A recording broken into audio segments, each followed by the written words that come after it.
Hi, everyone, and welcome to another episode of Space Snacks. And today, my guest is Yasmine El Baggari, all the way from Morocco. Hi, Yasmine. How's it going? Hello, hi, so good to see you. It's going great. Really beautiful sunny day today, so I'm very happy.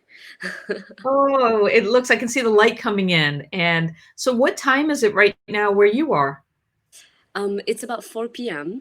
So we're around 4 hours ahead of the East Coast, 7 hours Mhm. ahead of the West Coast. Yeah, 4 p.m. What And about I'm you? Where are you today? I'm in Phoenix and I'm just starting my day. So it's 9 a.m. And one of the things that I really look forward to is starting my day chatting with people just like you who love space, love connecting, love technology, making opportunities. So tell our audience a little bit about you and your background. Wow, that's awesome. Well, hello world. Hi everyone from wherever you're watching. So I'm Yasmin. I grew up here in Rabat, and I Morocco. I'm sure you've been. I hope. If you haven't, you're welcome. It's definitely a country known for its hospitality. But when I was 17, I left Morocco to come to the United States on an exchange program with the State Department, and the mission was to break down cultural stereotypes about Morocco and my continent of Africa, and moved to Kansas. And so I'm currently working on a startup called Voyage, which is all about connecting people for cultural experiences and exchanges. And I can tell you more about that. Sorry, I hit the wrong button there. And it went to me, not both of us. Yeah, we're going to get into that because I really want to talk more about Voyage and the everything around that. But one of the things that I want to talk to you first about is the idea of space and your connection with space through your family. And can you share that story? Yes, of course. So it's actually really one of my most inspiring stories, and that sparked my curiosity to come to the U.S. So my uncle grew up in a farm in Morocco, and this is in the '60s, and he, just would walk to school every day and get educated. And one day on his walk, he met a British, I believe, a British man who, had this interaction with him. They didn't speak the same language, but they were able to communicate somehow just through, just gestures. And as a gift, he gave him a radio. So that was now his access point to the West. And he was hearing about the Vietnam War and all these innovations that are happening in the world. But to him, it was still very far away because he's a family of 11 brothers and sisters. But then one day he was on a donkey, and then he was hearing live that man was going to land on the moon. And he couldn't believe it. And even when he shared with his friends, they didn't believe him. And so it was one of those days that, I'm sure people all over the world experienced a momentous day of unity. And he, when man landed on the moon, he felt an inspiration that, what am I doing with my life? Like, if man have landed on the moon, I want to go to America and do great things and provide for my, family back home. So that was his promise to himself. And since then, he worked hard, learned English, and left to the United States. And now he lives in California. So he told us that story via Skype. Again, technology was the connecting point and Wow. inspired my brother and I to then want to go to the US. And yeah, That wow. is such an incredible story of encounters and Exactly. connections and what how connections lead to opportunities and spur our imagination. And that's one of the things that we recently got connected through through a class that we're taking. And so that's with Loretta Whitesides and her the new right stuff. I know, right? Shout out. Love her. It's funny because I'm like looking around. I'm like, where's my book? Um, I oh, here it is. And so what we're getting connected through is this right here.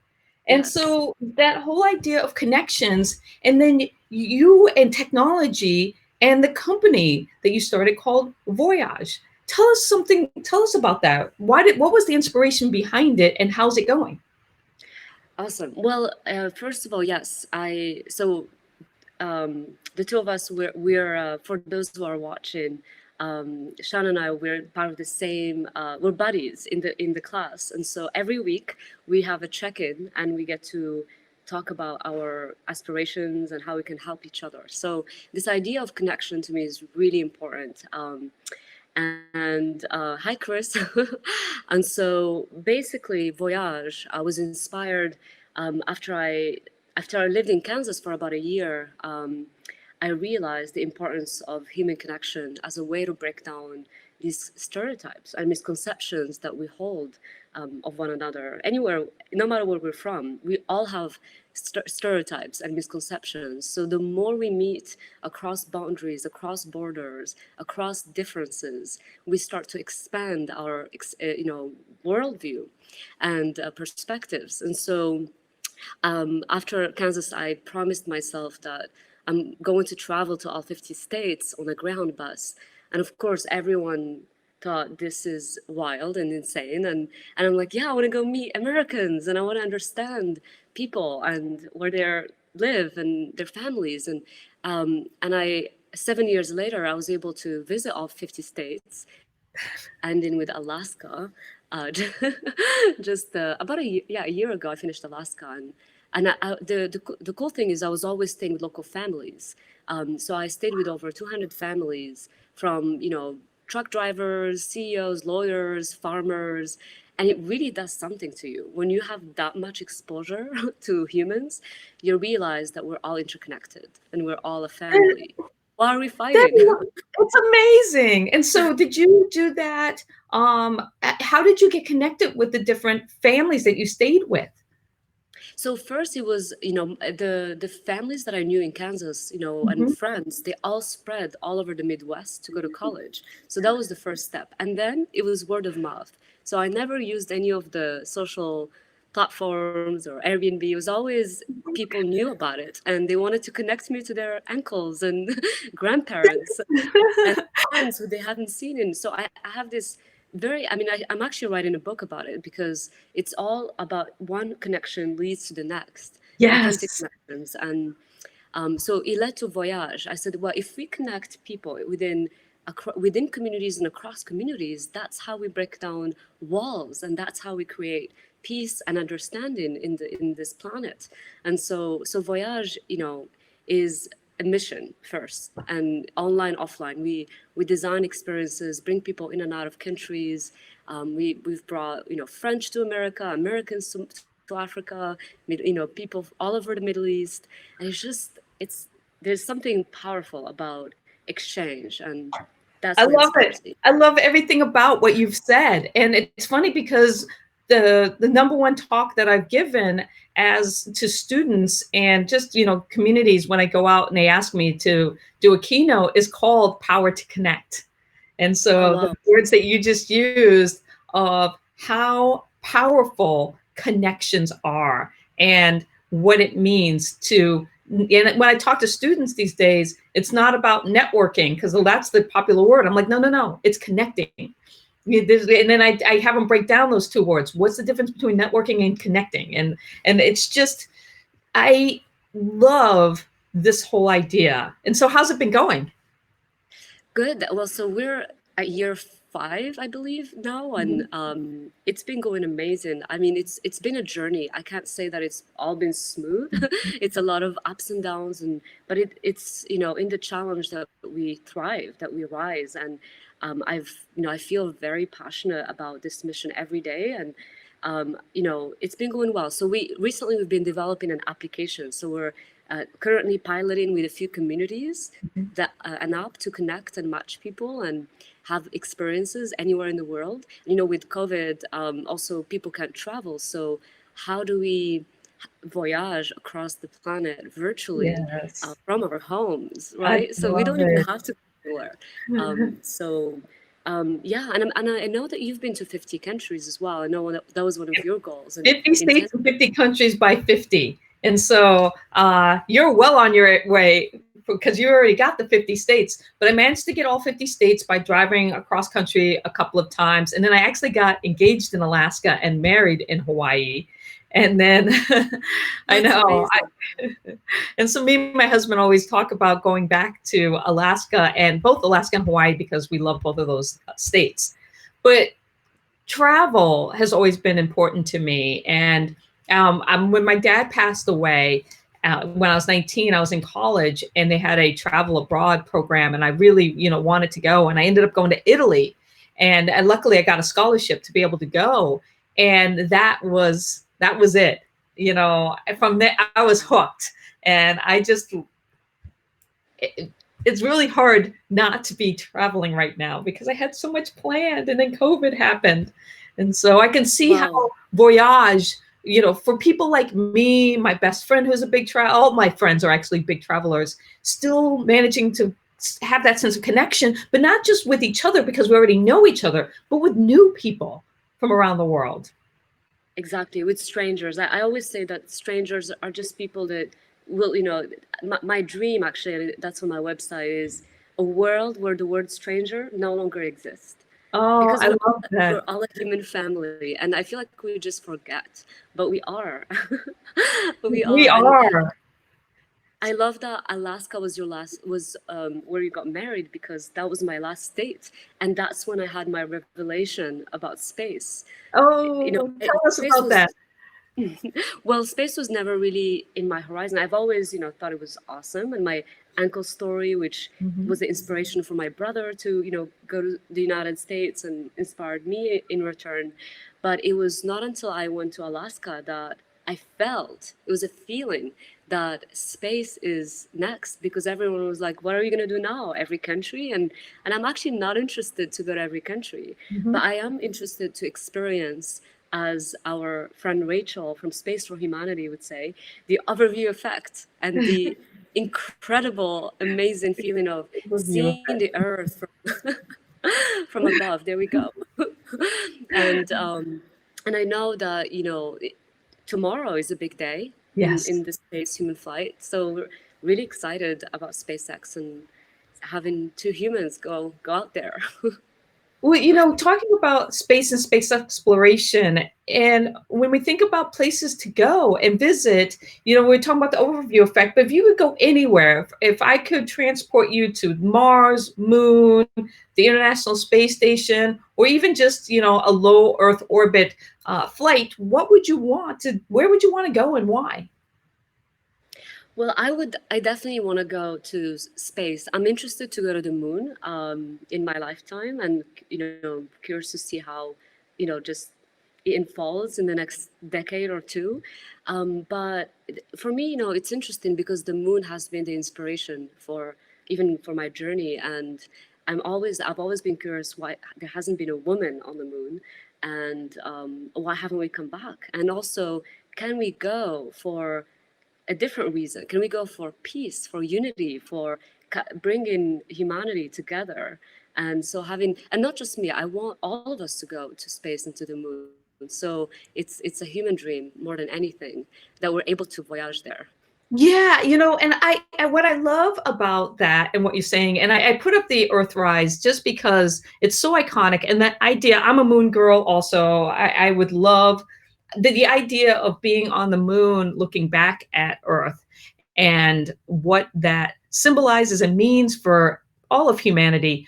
But what I really love is the fact that the technology that we have now that we didn't have the late 60s, early 70s, the last time we were on the moon. You just can imagine the live streaming because you said you want to bring everybody there, right? And so Yes. technology wise, what does that mean when it comes to bringing everybody along for the ride? Well, that's a really good point, because having everybody come along for the ride. Like, can we do that here? Because if we're Mhm. able to really come together, in the on Earth, then anything is possible. The sky Right. is definitely limit that we know. And for me, we already have all the knowledge, we have the science, we have the, the will and the motivation and the dream. All we have to do is what really Loretta is teaching us around humility, around values, around breaking our own, egos, and just helping each other, and being, humble to ask for help, and to be, just supported in very small things.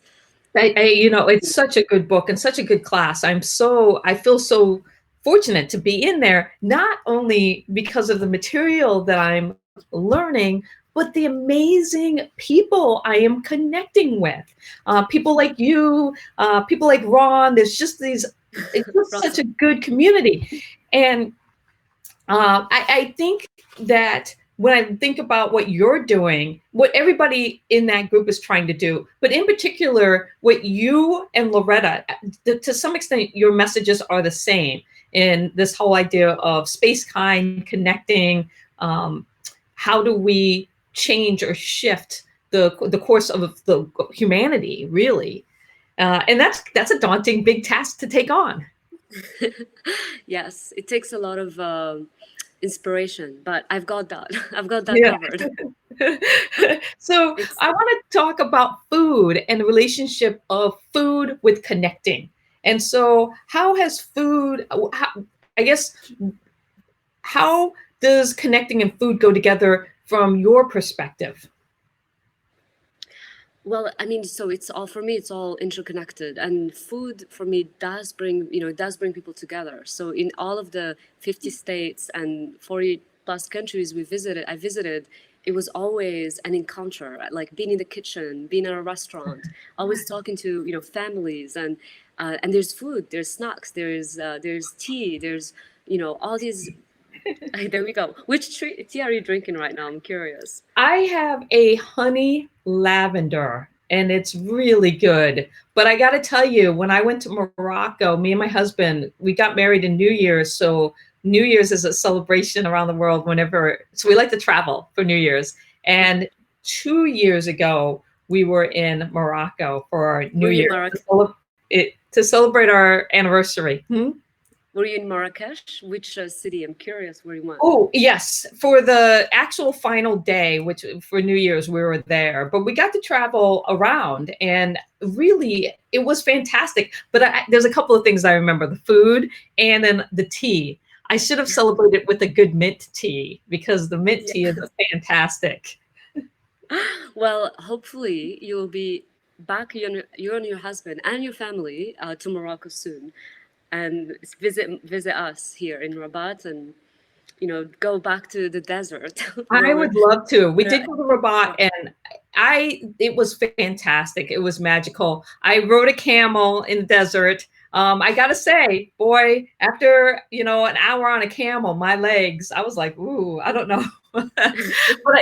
It was fantastic spending the night in the desert and seeing the night sky. I loved it. Yes, oh my goodness. I can't wait to return to the desert. It's where I feel the most peaceful because there's no distractions. There's just peace and calm. I But yeah, in terms of food, I definitely, I recently was in India before COVID, and I had this one-on-one with a cow. I mean, it was just one of those moments of like, I'm not gonna eat meat anymore. And but interestingly enough, I'm actually spending a few months in Morocco this year, and it's very hard to be vegetarian in Morocco because Mhm, there's tagines and couscous and mhm. so much. So I've been compromising a little bit, Yeah, um, and hopefully I can go back to. My hope is that I can start cooking because yeah, I'm not much of a cook, to be honest. When you travel so much, you're always on the go, and mhm. I cook when I'm with friends or family, but not much when I'm on the road. And I've so, got what's interesting about what you said is that we grab my Meals from Mars cookbook here, and this was from when I lived in the Mars simulation for 4 months. And what I want to show you in here is one of our favorite recipes that was ranked really high under the main meals. And it's the first recipe because it was ranked so high. But can you read oh, that? Moroccan beef tagine. Oh my God, Yes, amazing. that was Moroccan beef tagine was submitted. These are all recipes. So when I was talk about connecting, when I knew I was going to the high seas habitat, and it was specially funded by NASA to investigate food strategies for long duration space flight, I put a call out worldwide for people to submit recipes using our space pantry. And so I got about 75 recipes from around the world, and I picked the top 25 in 5 different areas, and I cooked them while I was in the habitat. And so this Wow, was submitted by Paul Oborowski, and but it was made, this picture was made of this dish was made while living in the Mars simulation with the that's crew. amazing. Wow. Yeah, So tell me about that. That sounds fascinating. The Mars it, simulation. it Tell me was more. really great because one of the things about being an analog astronaut, and this is why this whole Meals for Mars and Space Snacks came about, is getting people who from around the world. We had an international crew, a crew of 6, and they put us in this habitat for 4 months. So we lived in the high seas habitat on the big island of Hawaii for 4 months, and while we were in the simulation, we were acting like we were living on Mars. And so if we went outside, we had to wear a spacesuit, but it was funded by NASA to investigate food strategies for long duration space flight. But another big component was crew cohesion. How do we learn to get along, together? And it was for space travel, but everything that we do for space solves for Earth. And so the psychology around building community and the future we want to have. That's beautiful. Wow, that sounds incredible. It was a Wow. really great experience. So now it's kind of a thing that I like to do, live in simulations for a couple of, weeks here and there. Would you Yes, ever live and in a Mars simulation or a moon simulation? yes. Oh my goodness. Yes, I'm in. I would love it. I didn't even know that existed. So I'm learning. I'm Oh, learning so much every single day. It's amazing. It's very well, humbling. and that's what's interesting about the space community and how everybody kind of, to some extent, once they get connected with space, fall in love with it. And when I talk about space, especially to young people, we think about space like this, but to me, the most important space is the space right here, the space you Exactly. inhabit and what you do with that space. I call it my space to inspire. This is my space to inspire. And this show is about meeting people like you and talking about your space and how you use it to inspire those within your reach and beyond. And you've been doing that so amazingly well when it comes to connections. And so where do you see where you're going to be going with this? I like to think about it as like it's evolving. Mhm. It's taking so many forms. There were years where we were very much focused on certain regions of the world, other years where we're doing a lot of offline activities, and Mhm. this year it seems it's all about the virtual and technology kind of bringing us together. So we've been having these amazing exchanges between countries. Like we actually right after this, we're hosting a Morocco Texas exchange where we bring people from Texas and Morocco together, and then we explore different issues and different conversations. I love that. And you know what? I give away a recipe to somebody who's listening every show if you go and leave us a comment. And today, since you said Texas, this is the recipe: Texas Texas cocktail. cow chips. And so if you're listening right now, please leave us a comment in the chat. And also, if you have a question, please put it in the chat. But I will mail you a postcard. I know Cheryl, who I co-host these gatherings with, will appreciate that. She's from Austin, Texas. Oh, yeah, the food. So, in your travels, is there one story or one location that just, and we talked about Alaska in space, but is there another kind of story that you can share with us where it just was amazing? Well, without a doubt, would be Kansas. Kansas. Okay, I wasn't expecting Kansas. Tell I know, me. right?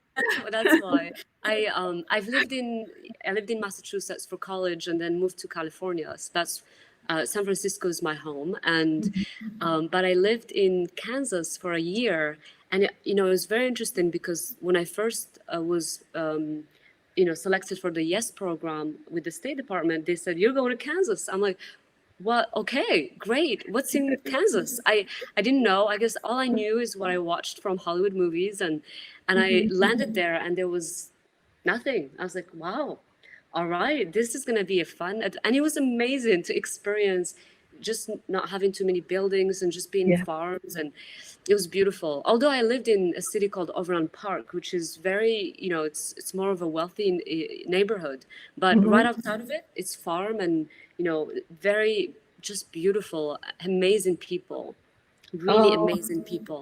I love people in the mid. I mean, I love people in general, everyone, but in the Midwest, there's a certain hospitality and openness. Everyone just people have time. They just like ask you how you are and how's the dog and how's the just and I feel that recently with COVID, this is happening. I really feel that there's a shift in our world, in our consciousness, in which people are more open and real about their lives and who they are. So that gives me hope. But yes, Kansas. I love It's Kansas. really great to hear that, and thinking about how everybody has a story, and whether we take the time to get to know and understand that story, and it goes into how busy we are. And so, do you think how technology can, on one hand, I feel like I'm busier than ever before during this COVID situation, but on the other hand, I feel like I'm more connected to people in ways that I've never been before. And so I'm still trying to reconcile that. How about you? That's yeah, no, it's beautiful. I feel my senses, we are going to just start integrating the online and offline, and we Hmm. just have to make the choice to know when to unplug and meditate and take care of Hmm. ourselves to recharge and then come back here in the virtual world. But for me, yeah, it can be both the online and offline. um, at first, the first few weeks of COVID, I was very much online, but then I realized, wait, there's the sky and there's the moon and there's the stars. Like we might Yes. go on a walk, and we can't really go on a walk in here, but still, even going to the rooftop and seeing Yeah. the ocean is gives me the sense that we're on Earth, we're in the universe, we're here, we're alive, and Oh, that's so. yes. So if you could bring one person to you with you to the moon, who would that be and why? Oh wow, that's such a big question. I would bring. Hmm. I would bring a young woman from Mhm. Africa who's Mhm. never left her town and dreams to travel, Oh, just like I love and go that. to the moon. Yeah, could you imagine? Could you? I mean, just that, getting to see Earthrise, to be able to bring somebody who hasn't traveled, who has maybe doesn't have the means or opportunity yet, and to give that.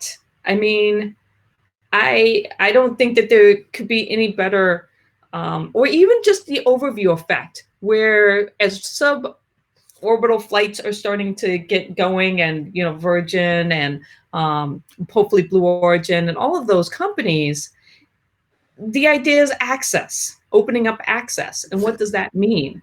And is space just for the wealthy? That I'm really is, hoping it's not the gift of well, humanity.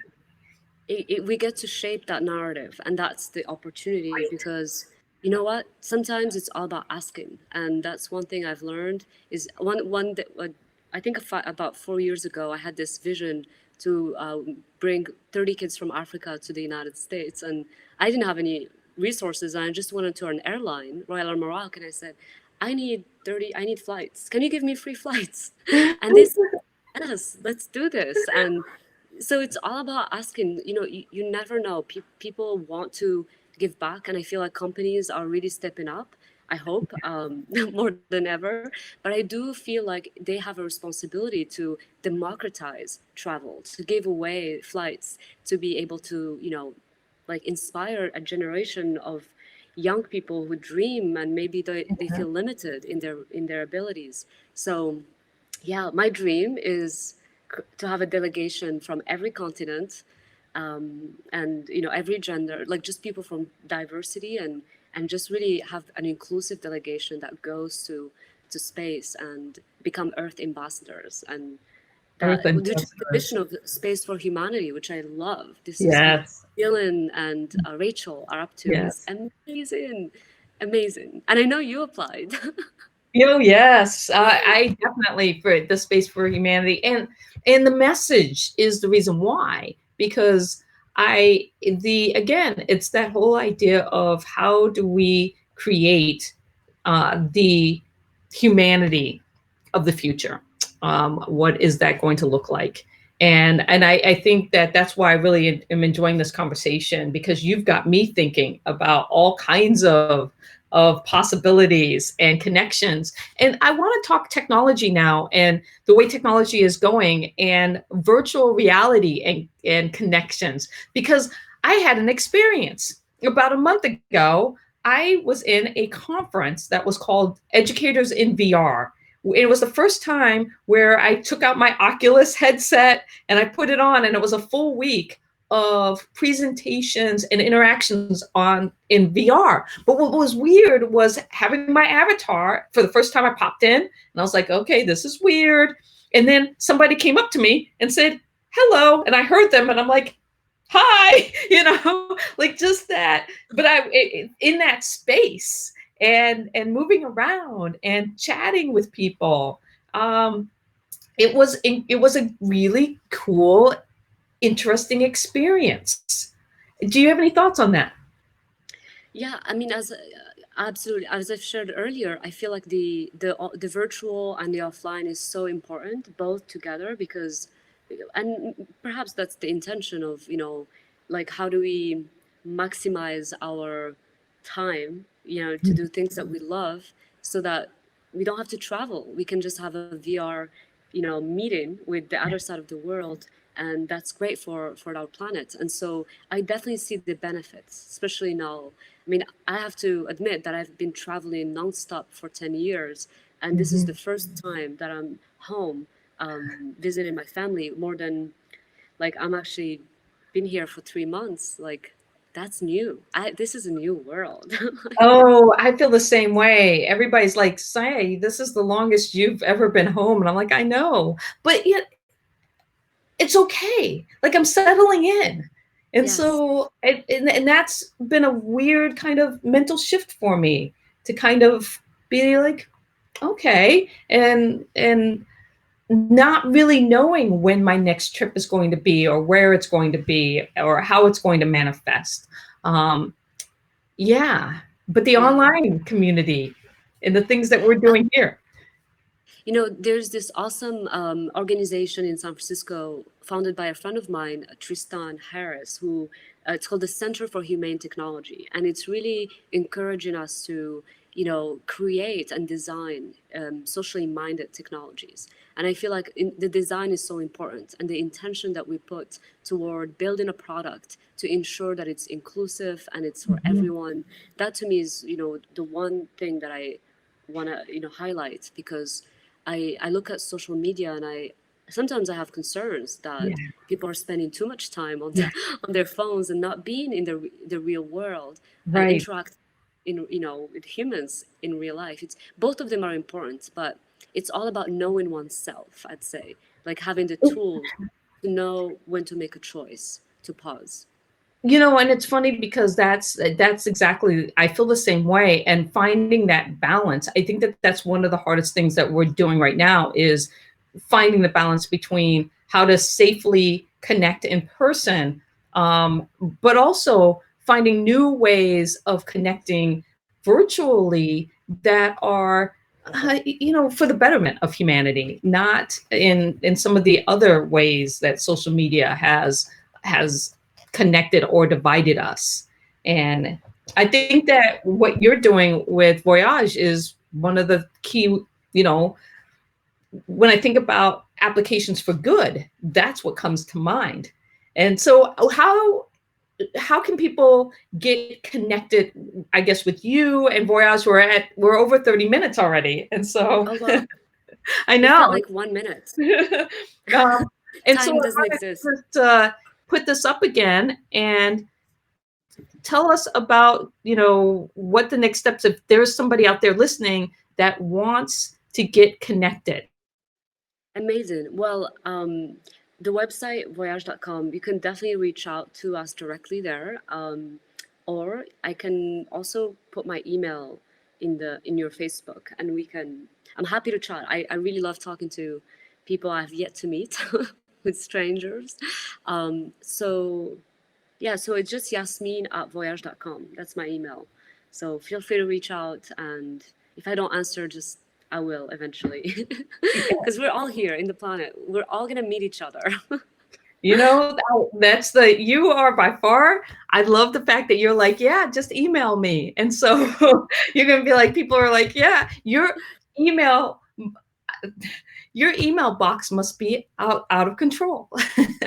Yes, yes, that is very true. But I'm finding, my integrity list has been amazing because I'm now able to just block time to do emails versus creativity work versus design team, all the things. Oh, And yes, since we're buddies, are in the integrity list. Oh boy. When I check in with you on that, okay. how is your meditation going?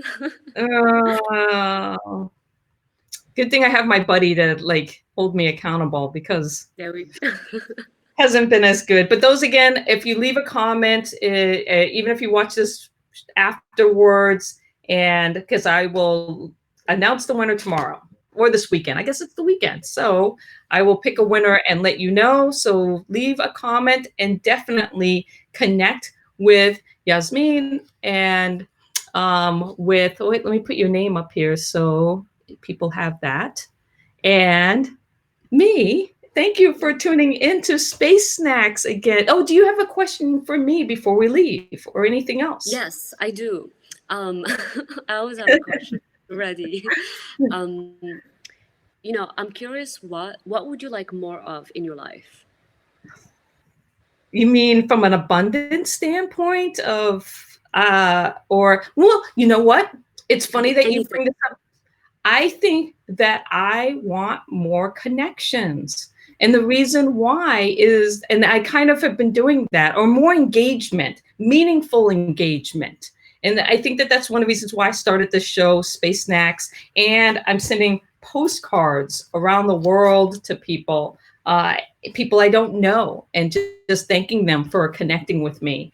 And so I see connections as what I'm craving more and more during this time. And I want to preference that too, that I turned 50 this year during COVID, and kind of seeing my life and where we are, and my legacy and what I want to leave behind, or what I think is the most important thing while I'm here on this earth. And I believe that's connections that I make, how I connect with people.